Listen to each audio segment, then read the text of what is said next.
Hi hello everyone welcome YouTube channel Chaitra vlog ಇನ್ ಕನ್ನಡ. ಎಲ್ಲರೂ ಹೇಗಿದ್ದೀರಾ? ಚೆನ್ನಾಗಿರಾ ಅಂತ ಅಂದ್ಕೊಳ್ತೀನಿ. ನಾನು ಕೂಡ ಚೆನ್ನಾಗಿದ್ದೀನಿ. ಯಾರೆಲ್ಲ ನನ್ನ ವಿಡಿಯೋ ನೋಡ್ತಾ ಇದ್ದೀರಾ ಇನ್ನೂ ಸಬ್ಸ್ಕ್ರೈಬ್ ಆಗಿಲ್ಲ ಅಂದರೆ ಸಬ್ಸ್ಕ್ರೈಬ್ ಮಾಡಿಕೊಂಡು ವಿಡಿಯೋ ನೋಡಿ, ಕೊನೆಯವರೆಗೂ ಸ್ಕಿಪ್ ಮಾಡದೆ ವಿಡಿಯೋ ನೋಡಿ, ಕಮೆಂಟಲ್ಲಿ ವಿಡಿಯೋ ಹೇಗಿತ್ತು ಅಂತ ತಿಳಿಸಿ. ನಾವಿವತ್ತು ನಮ್ಮ ಮನೆ ದೇವ್ರುಗಳ ದರ್ಶನಕ್ಕೆ ಹೋಗೋಣ ಅಂತ ಅಂದ್ಕೊಂಡಿದ್ದೀವಿ. ನಮ್ಮ ಮನೆ ದೇವರಿರೋದು ಬಾಗೇನಹಳ್ಳಿಲಿ, ಕುಣಿಗಲ್ಲಿಂದ ಒಂದು 5 ಕಿಲೋಮೀಟ್ರ್ ಆಗ್ಬೋದು. ಅಲ್ಲಿ 3-4 ದೇವರಿದೆ. ಅದು ನಮ್ಮ ಮನೆ ದೇವರು, ಗಂಡು ದೇವರು ಹೆಣ್ಣು ದೇವ್ರು ಕೂಡ ಎಲ್ಲ ಒಂದೇ ಕಡೆ ಇದೆ ಬಾಗೇನಹಳ್ಳಿಲಿ. ಏನೋ ದೇವಸ್ಥಾನಕ್ಕೆ ಹೋಗ್ಬೇಕು ಅಂದ್ರೇ ಒಂಥರ ಖುಷಿ. ಯಾಕೆ ಅಂದರೆ ಹೊರಗಡೆ ಇದ್ದು ಮನೇಲಿದ್ದು ದೇವಸ್ಥಾನಕ್ಕೆ ಹೋಗ್ತಾಯಿದ್ರಿ ಏನೋ ಒಂಥರ ಸಮಾಧಾನ, ಏನೋ ಒಂಥರ ಶಾಂತಿ, ಮನಸ್ಸಿಗೆ ನೆಮ್ಮದಿ ಕೂಡ ಇರುತ್ತೆ ದೇವಸ್ಥಾನಕ್ಕೆ ಹೋಗ್ತಾಯಿದ್ದೀವಿ ಅಂದರೆ. ಹಂಗಾಗಿ ನಾವು ಕೂಡ ದೇವಸ್ಥಾನಕ್ಕೆ ಬಂದಿದ್ವಿ. ನಾವು ಇವತ್ತು ಸ್ವಲ್ಪ ಬೇಗನೆ ಬಂದಿದ್ವಿ, 8-8:30ಗೆಲ್ಲ ಬಂದ್ಬಿಟ್ಟಿದ್ವಿ.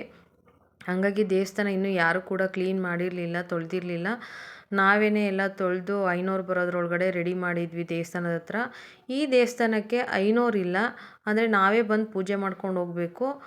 ಹಂಗಾಗಿ ಈ ಸಲ ಏನಕ್ಕೆ ಐನೋರ್ಗೆ ಬರೋಕ್ಕೆ ಹೇಳಿದ್ವಿ ಅಂದರೆ ಅಭಿಷೇಕ ಮಾಡಿಸ್ಬೇಕು ಅಂತ ಅಂದ್ಕೊಂಡಿದ್ವಿ. ಹಾಗಾಗಿ ಅಭಿಷೇಕ ಮಾಡೋದಕ್ಕೆ ನಾವು ಮಾಡೋಕ್ಕಾಗಲ್ಲ ಅಂತ ಹೇಳ್ಬಿಟ್ಟು ಐನೋರಿಗೆ ಬರೋದಕ್ಕೆ ಹೇಳಿದ್ವಿ. ಬೇರೆ ದೇವಸ್ಥಾನದ ಐನೋರು ಬಂದು ಇಲ್ಲಿ ಮಾಡಿಕೊಟ್ರು. ನಾವು ಇಲ್ಲಿ ಅವಲಕ್ಕಿ ಚರ್ಪ್ ಕೂಡ ಮಾಡಿಸೋಣ ಅಂತ ಅಂದ್ಕೊಂಡಿದ್ವಿ.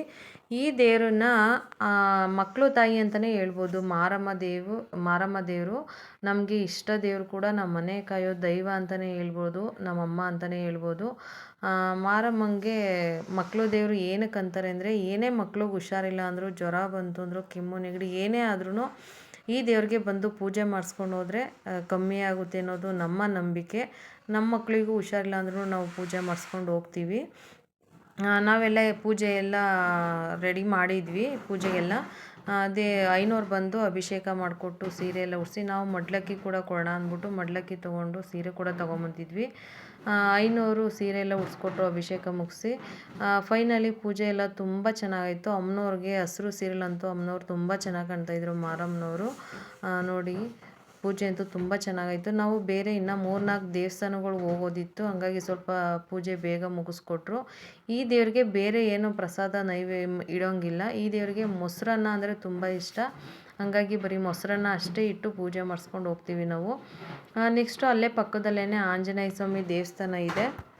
ಆಂಜನೇಯ ಸ್ವಾಮಿ ನನ್ನ ಇಷ್ಟ ದೇವರು ಅಂತಲೇ ಹೇಳ್ಬೋದು. ನನಗೆ ತುಂಬ ಇಷ್ಟ ಆಂಜನೇಯ ಅಂದರೆ. ನೆಕ್ಸ್ಟ್ ಇಲ್ಲಿ ಆಂಜನೇಯ ಸ್ವಾಮಿ ದೇವಸ್ಥಾನ ಹತ್ರ ಬಂದ್ವಿ. ಬಟ್ ಗರ್ಭಗುಡಿ ಒಳಗಡೆ ನಾವು ಹೋಗೋಂಗಿಲ್ಲ, ಹಂಗಾಗಿ ಐನೋರೇನೆ ಪೂಜೆ ಐನೋರೇ ತುಂಬ ಚೆನ್ನಾಗಿ ಪೂಜೆ ಮುಗಿಸ್ಕೊಟ್ರು. ನೋಡಿ, ಇದು ಗರ್ಭಗುಡಿ ಒಳಗಡೆ ಇರೋ ಆಂಜನೇಯ.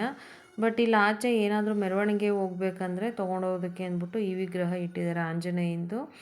ಇಲ್ಲೇ 3-4 ದೇವ್ರದ್ದು ವಿಗ್ರಹ ಇದೆ ಅಕ್ಕಪಕ್ಕದಲ್ಲಿ. ಹೆಣ್ಣು ದೇವ್ರದ್ದು ಕೂಡ ಇದೆ, ಪಡಲಮ್ಮಂದಿದೆ, ಇನ್ನೂ ಒಂದು ಯಾವುದೋ ದೇವ್ರದ್ದಿದೆ.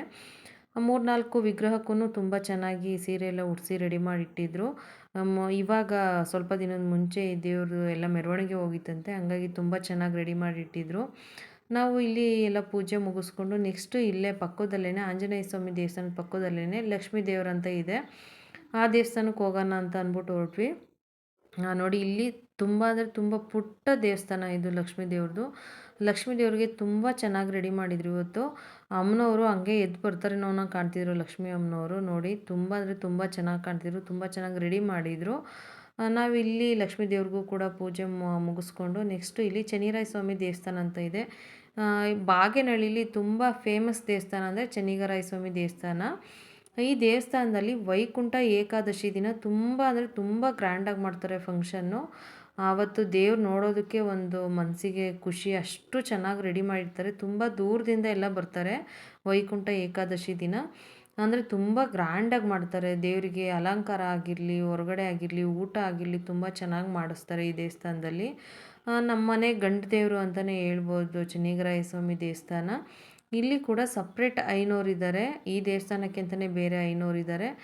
ನಾವು ಆ ಐನೋರ್ಗೆ ಹೇಳಿದ್ವಿ ಬರ್ತೀವಿ ಅಂತ ಹೇಳ್ಬಿಟ್ಟು, ಹಂಗಾಗಿ ಐನೋರು ತುಂಬ ಚೆನ್ನಾಗಿ ರೆಡಿ ಮಾಡಿದ್ರು. ನೋಡಿ, ದೇವ್ರನ್ನ ಎಷ್ಟು ತುಂಬ ಚೆನ್ನಾಗಿ ರೆಡಿ ಮಾಡಿದರು. ದೇವಸ್ಥಾನ ಕೂಡ ಅಷ್ಟೇ ನೀಟಾಗಿ ಇಟ್ಕೊಂಡಿದ್ದಾರೆ ಈ ಐನೋರು. ಮಧ್ಯದಲ್ಲಿ ಚೆನ್ನಿಗರಾಯ ಸ್ವಾಮಿ ದೇವರಿದೆ. ನೋಡಿ, ಇಲ್ಲಿ ಸೆಂಟ್ರಲ್ಲಿ ಇರೋದು ಚೆನ್ನಿಗರಾಯ ಸ್ವಾಮಿ ದೇವರು. ತುಂಬ ಅಂದರೆ ತುಂಬ ಚೆನ್ನಾಗಿ ರೆಡಿ ಮಾಡಿದರು. ಶುಕ್ರವಾರ ದಿನ ಹಂಗೆ ದೇವರು ಎದ್ದು ಬರ್ತಾರೇನೋ ಅನ್ನೋಂಗೆ ಕಾಣ್ತಿದ್ರು.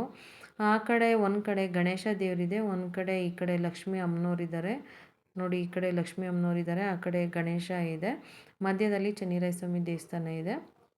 ನಾವು ಆ ದೇವರಿಗೆಲ್ಲ ಪೂಜೆ ಎಲ್ಲ ಮುಗಿಸ್ಕೊಂಡು ನೆಕ್ಸ್ಟು ಪಡಲಮ್ಮ, ಇದು ಕೂಡ ನಮ್ಮನೆ ಹೆಣ್ದೇವರು ಅಂತಲೇ ಹೇಳ್ಬೋದು. ಅಲ್ಲಿ ಇದು ಊರೊಳಗಡೆ ಇರೋದು ಅಷ್ಟು ದೇವಸ್ಥಾನಗಳು. ಇದು ಊರಿಂದ ಆಚೆ ಇದೆ ದೇವಸ್ಥಾನ. ಇಲ್ಲಿ ತುಂಬ ಅಂದರೆ ಮರಗಳು, ಆಲದ ಮರಗಳೇ ಜಾಸ್ತಿ. ಇಲ್ಲಿ ತುಂಬ ಹಳೆಯ ಮರಗಳಿದು. ದೇವಸ್ಥಾನ ಕೂಡ ತುಂಬ ಹಳೇದಿದ್ದು, ತುಂಬ ಪುರಾತನ ಕಾಲದಲ್ಲಿ ಕಟ್ಟಿರೋದು ಅಂತಲೇ ಹೇಳ್ಬೋದು. ನೋಡಿ, ಇದು ತುಂಬ ಬರೀ ಕಲ್ಲಿಂದನೇ ಕಟ್ಟಿರೋದು ದೇವಸ್ಥಾನ.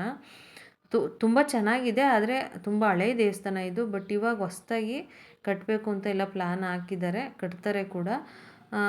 ಫೈನಲಿ ಇಲ್ಲಿಗೆ ಬಂದ್ವಿ, ಈ ದೇವಸ್ಥಾನಕ್ಕೆ ಬಂದ್ವಿ. ಇಲ್ಲಿ ಯಾರೋ ಕಾರ್ಗೆ ಪೂಜೆ ಮಾಡ್ಸೋಕ್ಕೆ ಅಂತ ಹೇಳ್ಬಿಟ್ಟು ನಮಗೇನೋ ಮುಂಚೆನೇ ಬಂದಿದ್ದರು. ಅವ್ರದ್ದು ಪೂಜೆ ನಡೀತಿತ್ತು. ಹಂಗಾಗಿ ನಾವು ಸ್ವಲ್ಪ ಒಂದು 5 ನಿಮಿಷ ಹೊರಗಡೆನೇ ಕಾಯಿದ್ವಿ. ಅವ್ರದ್ದೆಲ್ಲ ಪೂಜೆ ಮುಗಿದ ತಕ್ಷಣ ಪಾಪ ಐನೋರು ನಮ್ಗೆ ಹಿಂದೆನೇ ಪೂಜೆ ಮಾಡಿಕೊಟ್ರು. ನೋಡಿ, ಇದು ಪಡಲಮ್ಮ ದೇವರು ಅಂತಲೇ ಇದು ದೇವಸ್ಥಾನ. ಇಲ್ಲಿ ಕೊಂಡ ಕುಯ್ಯ ಕೂಡ ಆಯ್ತಾರೆ ಇಲ್ಲಿ. ಯಾವಾಗ ಮಾರ್ಚ್ ಅಂತ ಅನಿಸುತ್ತೆ, ಮಾರ್ಚಲ್ಲಿ ಕೊಂಡ ಆಯ್ತಾರೆ. ತುಂಬ ಗ್ರ್ಯಾಂಡಾಗಿ ಮಾಡ್ತಾರೆ. ಇಲ್ಲೂ ಕೂಡ ಫಂಕ್ಷನು ಹರಸೇವೆ ಥರ ಮಾಡ್ತಾರೆ. ತುಂಬ ಚೆನ್ನಾಗಿ ನಡೆಯುತ್ತೆ. ಈ ದೇವಸ್ಥಾನಕ್ಕೆ ಕಿಟಕಿ ಇಲ್ಲ, ಬಾಗಿಲಷ್ಟೇ ಇರೋದು. ಏನೋ ಒಂಥರ ಅಂದರೆ ಗಾಳಿ ಬೆಳಕು ಅಷ್ಟು ಬರಲ್ಲ ಇಲ್ಲಿ. ಇದು ಲಕ್ಷ್ಮೀ ದೇವರು ಪಕ್ಕದಲ್ಲೇ ಇದೆ. ಆ ದೇವಸ್ಥಾನಕ್ಕೂ ಕೂಡ ಪೂಜೆ ಮುಗಿಸ್ಕೊಂಡು ಫೈನಲಿ ಪೂಜೆ ಎಲ್ಲ ತುಂಬ ಚೆನ್ನಾಗಾಯಿತು, ಹೊರಟ್ವಿ. ಯಾರಿಗೆಲ್ಲ ನನ್ನ ವಿಡಿಯೋ ಇಷ್ಟ ಆಯಿತು ಪ್ಲೀಸ್ ಲೈಕ್ ಮಾಡಿ, ಕಮೆಂಟಲ್ಲಿ ತಿಳಿಸಿ ವಿಡಿಯೋ ಹೇಗಿತ್ತು ಅಂತ ಹೇಳ್ಬಿಟ್ಟು.